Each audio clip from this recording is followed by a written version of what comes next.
Arresti domiciliari per due imprenditori veneziani di 65 e 57 anni per il reato ipotizzato di bancarotta, riguardante una società operante nel settore di vendita di energia e manutenzione caldaie e gas.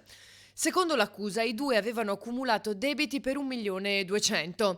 Le indagini condotte dal nucleo di polizia economico-finanziaria della Guardia di Finanza di Venezia hanno permesso così di ricostruire le vicende societarie dal 2014, anno in cui sarebbe stato generato il dissesto patrimoniale. La gestione societaria avrebbe infatti portato alla formazione negli anni di debiti mai onorati nei confronti dell'erario.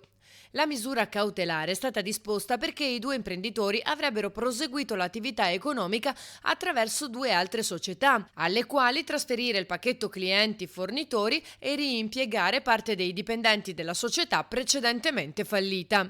In questo modo avrebbero proseguito una gestione aziendale basata sul sistematico inadempimento delle obbligazioni fiscali e previdenziali, dissipando di fatto il patrimonio aziendale con lo scopo di favorire alcuni creditori a danno dell'erario.